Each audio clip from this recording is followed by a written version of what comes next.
Finally, a few words about the Federal Reserve and banks. The reason I do this is that a number of you have asked me, both people viewing from the outside and those of you that come here, to talk about the Federal Reserve. And part of me wants to do it, and part of me is afraid that if I go into the intricacies of the Federal Reserve, snoring will begin. And I don't want to disturb those of you that are paying attention by having you cope with a person next to you who's drooling on your shirt, right? So I've been hesitant to do it, but I'm going to try a little bit, just because we don't have that much time, a little bit, in the hopes of clearing up at least some confusions about this. Money has always been a difficult topic. All of us grow up in this culture having very complicated feelings about money, consciously complicated, and even much more unconsciously really complicated. We love it too much, we hate it too much, we do both at the same time. It's a mess, as it must be in our society. So money is a complicated matter. But it is, of course, what makes the world go round. Try to imagine your economic life without money. You go to work to get it, and then you spend it in order to acquire all the goods and services you want. Money is everywhere, an integral part of your life, and most of your basic decisions are shaped, at least in part, by your attitude towards your relationship to the money you either have or don't have or don't want, etc. So first of all, what is it? And how does it come to be? Here's a lot of confusion. The bulk of the money in our society, and by money I simply mean a piece of paper which has a magical quality. You take this piece of paper and you give it to another person, and they give you something you want. You want a haircut. You want an egg. You want a software program. You want a massage. And this is marvelous. A human being creates this thing for you, this good or this service, and you just give them a piece of paper. What is this about? And you really have to kind of be a child to understand this. If you try to be very sophisticated, you get all confused here because it isn't complicated. All right, what is the kind of paper that does most business in this country? It's nowadays either a check that you write. There you go into a store, you write a check, boom. It's a piece of paper, you give it to someone, they give you a shirt. Or you give them, because it's a little bit modern now, you give them a piece of plastic, which when they run it through a machine, moves a lot of pieces of paper around, but the end result is the same. You get the massage. You give the plastic, they run it through the machine, papers start moving, you don't see them, but at the end of the month you get a piece of paper, it reminds you of what all happened here. It's paper. So the bulk of the money is created by banks. It's the bank that lets you write a check, and it's the bank that lets you use that piece of plastic. It's the bank that sends you that bill at the end of the month. So money is created by banks. Now, why do they do that, the banks? Well, most of the money that they create is in the form of a loan. Here things get really excited. The bank gives you a loan. It creates money and gives you a loan. And the beauty of that for the bank is it doesn't do that because it likes you. It does it because it's going to get back more from you than it gives you. It's going to give you $100. You got to give it $105 by the end of the year. $100 back plus the interest. So the banks make their money by creating the money, lending it to you, and getting back more than they gave it to you. This is very exciting. If you're a banker, you can get carried away with this. We know that because in the history of banking, bankers always do get carried away with it. They never have otherwise. They get so excited. Wait a minute, when they figure out what it is they got here, well, we'll be richer the more loans we give. So let's go get everybody who isn't certifiably dead and get a loan going with them.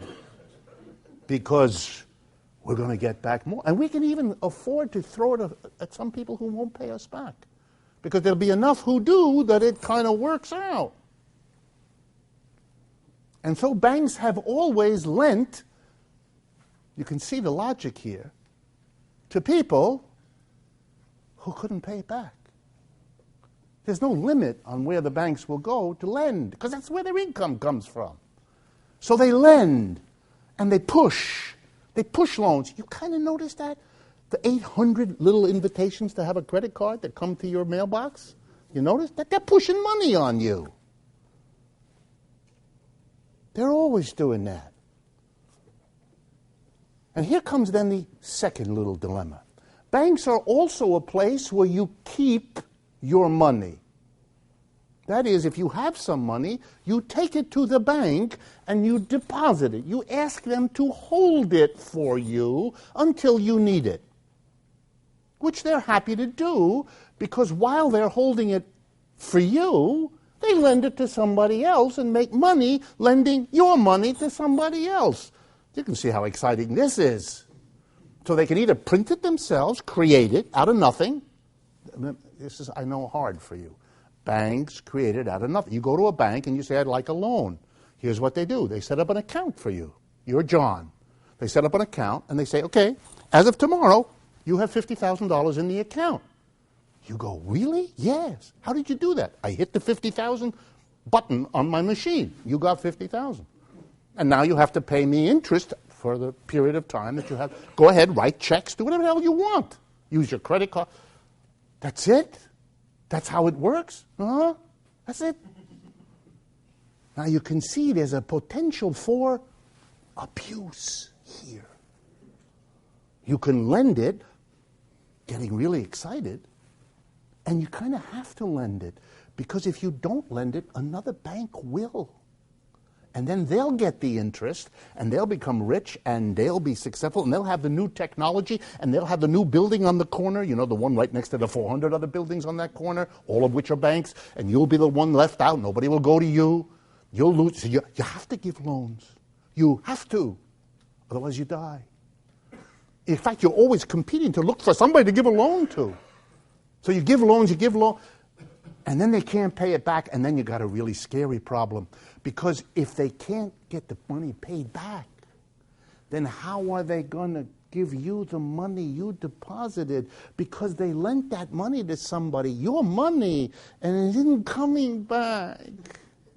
And then they call you up. This is the old days. They call you up and they say to you, John, we got some really bad news for you. You know that money you thought you had, that you gave us? We're really grateful, but we can't give it back to you. Maybe in a few weeks or months or years we'll get it back, and then we'll call you. Don't call us. We'll call you. When that happened, when people got the idea, oh my God, my deposits, if you're a company or an individual, they may not have the money to give me back what I gave them, then people would, I mean this literally, run to the bank. It's called a run on the banks. That's what it's called, and it comes from the spectacle which we used to see. Do you remember your American history? Some of you had a course. The bank panic of 1837. That's panic. That's the key word here. Run and panic. You understand banking. Periodically, people panic and run. Why do they run? Because they want to be the ones that get the money out before there isn't any anymore. The one who gets to the bank first might slither through the door, maybe hitting it with a hammer first, get through there, get their money out, so that their neighbor is told, sorry, you lose. This happens so often, so regularly, wiping out large numbers of people, that, this is going to come as a shock, people got angry at the banks and demanded that there be some kind of control, some kind of, don't let them just do this to us every few years. Everywhere in capitalism this happened. And so a government entity was set up called the central bank. So France has the Bank of France, or England has the Bank of England. We actually had a Bank of the United States back in the beginning of the 19th century, but then with Andrew Jackson, things got messy and they got very corrupted, so we got rid of it. So we don't have a Bank of the United States, But in 1913, when another bunch of panics drove everybody crazy, we created our own central bank. But because of the bad history of the Bank of America, or the Bank of the United States, we didn't call it that. We called it this funny thing, the Federal Reserve System. Funny name. Other countries don't do it. But, you know, names are important in the United States. Remember? We don't have bus drivers. We have transportation engineers, all of that. So we have the Federal Reserve System. What is that? It divides the United States into 12 regions. New England is one region. They have a bank, the Federal Reserve Bank of Boston. The Middle States here has the Federal Reserve Bank of New York. And the country is divided into 12 regions, and in each place there's a Federal Reserve Bank, which is a government entity partly, and it is controlled by private bankers. They work together. It's a kind of a compromise, part public, part private, that is designed to limit the amount of shenanigans, fakery, dishonesty, excess that the banking system is so prone to. And clearly, it's been a resounding success. That's a joke. I just did a joke. It's not successful because we just came out of 2008 when the whole thing blew apart. So its ability to prevent is not very good, but it intervenes. So, for example, after the excess, which it couldn't prevent, that led to the so-called subprime mortgage. What's a subprime mortgage problem? It's when the banks found people certifiably not yet dead and gave them a mortgage loan. They had no job. They had no conceivable way of paying any of this back, but they were given a loan because that's what banks do. They give loans. In the period from 2000 to 2008, a whole new profession grew in America called mortgage broker. What's that? That's a person who brings somebody who isn't dead yet to a bank and says, I got one. And the way the banks work is they gave you $1,000, a nice fee for bringing someone who would sign. Then there would be a very strange, very quick conversation in the bank office. The broker, it's your cousin Harry, brings in somebody he was drinking with all last week and says, see, he's got a pulse. He can sign his name. The banker then said, let me explain to you, and while Harry is nodding and weaving, the banker mumbles, at the end of which Harry signs. Great, says the bank. I just lent you $312,000. What does the bank do? Immediately, the bank takes that mortgage and sells it to somebody else. Because the bank, knowing exactly what your cousin Harry just did, knows that that will never be paid back because that guy drinks everything he earns and has no money. So you don't want to be stuck with a mortgage from someone like that because you know where that goes. No. But you sell it to somebody and the other person is an investor. Gee, how do you manage this? Because if the investor isn't a moron, he's not going to invest in, he's going to ask a question. What did they do? The banks entered into a cozy relationship with something called rating agencies. Moody's, Standard & Poor, and I forget Fitch. Those are the three big rating companies in the world. What they do is they look at a security and they tell you how safe it is. They rate them. If it's very safe, it's called a AAA. You've heard about these things? AA, and it goes on down. So the banks went to these, they said, I got the mortgages here. Don't you think they're wonderful? The agency said, are you kidding? I know that these people can't pay back. Well, you got a choice, the bank said. You either give me a AAA rating or I go to your competitor who will. Oh, I see. And they all got AAA ratings. Now you could go to a speculator and you could say, hey, this is a great investment. Whoa, AAA. The investors were still skeptical. So they demanded, I told you this would take a little longer. They demanded, that's not enough, a AAA. We want an insurance policy. We want the policy attached to that mortgage Actually, they bundle them into groups of mortgages. We want an insurance policy, so if the deadbeats that you've lent money to can't pay the mortgage, they can't come up with the monthly, this insurance company will make the payment for them. It's insured. No problem, said the banks. And they invented something, you may have heard of it, called a credit default swap, CDS. This is basically a promise to cover if there's a default, if the mortgagee can't pay. If you can't pay your mortgage, then the insurance company will come in. These were written by, for example, the biggest insurance company in the world, AIG. It's an American International Group, biggest insurance company in the world, located up here in Manhattan on 3rd Avenue. And they wrote them because they sold them. The bank now had a mortgage. Stamped on it was AAA from the rating agency. The bank paid them a little something for that.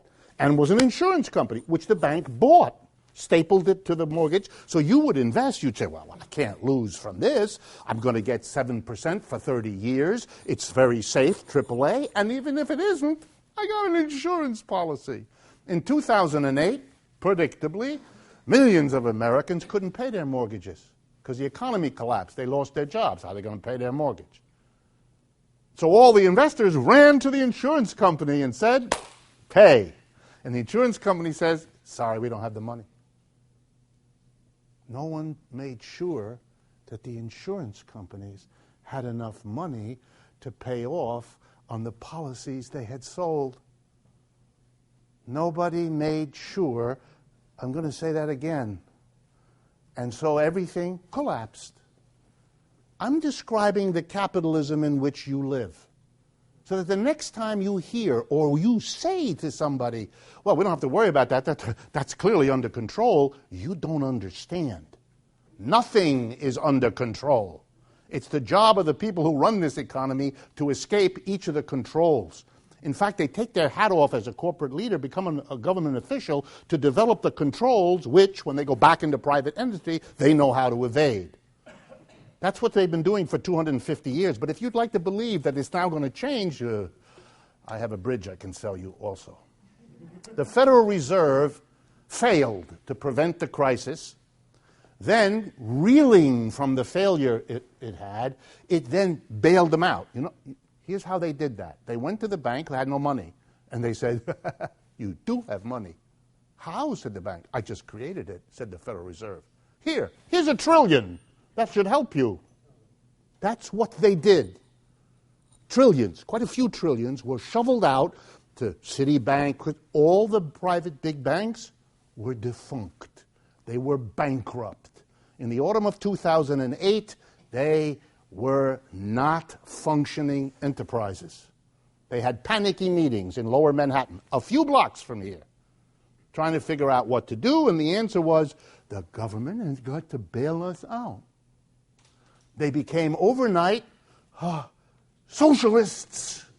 The government was to come in and take over and give them trillions of dollars, which the government did since they are the government. This was easy. I'll return to the Federal Reserve in future meetings. Yes, sir? A question about the Fed. The Fed, unlike the Treasury, is not part of the U.S. government. The Treasury is, the Fed is not. So the Fed prints money, but the Treasury is not allowed to print money. That's right. The Fed lends this money to the Treasury, which then the Treasury owes, has a debt to the Fed to pay them back at a certain rate of interest. So isn't this a super scandal? If anyone should be printing money, shouldn't it be the Treasury? Sure. This is like the smoking on capitalism. Well, careful. It used to be that governments printed money. It's famous all through history. People would get a gold coin that was printed by an emperor or a king, and then they ever see that little, where the person puts the coin in their mouth and bites into it? You know why that is? Because it had this much gold on it, and underneath it was a piece of wood. And the government made a lot of money out of very little gold so you had to bite it to see whether it was real gold or a piece of wood with it's the kind of thing you should be doing with your jewelry, in case you're not aware of it. So governments used to print money. And that became a scandal, too, because every time a government got into trouble, It just printed its way out of it, and so you didn't know whether the money you were holding would become worthless because suddenly there'd be so much of it around that nobody would touch it.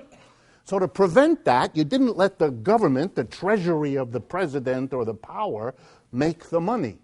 You made an independent part of the government that wouldn't be quite so pliable for what the leaders wanted. That's why we have a Federal Reserve that's a little bit independent.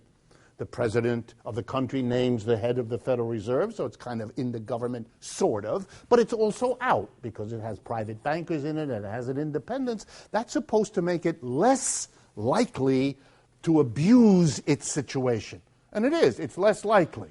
Not unlikely, just less likely. It is. Private bankers get a profit? Sure. Private bankers work very hard to make the Federal Reserve give them a profit. They now, for example, right now banks have a ton of money that they're not lending to any businesses or people. They got burnt in 2008, and they don't trust you and me. For good reason. They don't pay us enough to live, so they don't trust to loan us. There's a logic to it. So they don't, what do they do with that money? They leave it in the Federal Reserve, which pays them an interest on it. But as I say, these are complicated issues. But the basic thing is the money supply is internal to our system. There's no gold standard. There's nobody standing outside the economy who makes sure it's all working. If you believe that, then we're in the realm of faith. There is nothing that controls this economy. There's nothing that makes sure it's all going to work out. I wish there were, but there isn't. And there never has been. This is a question of how the different parts interact, and it either works well or it doesn't. And believe me, the long history of capitalism gives us endless examples of when it works out badly.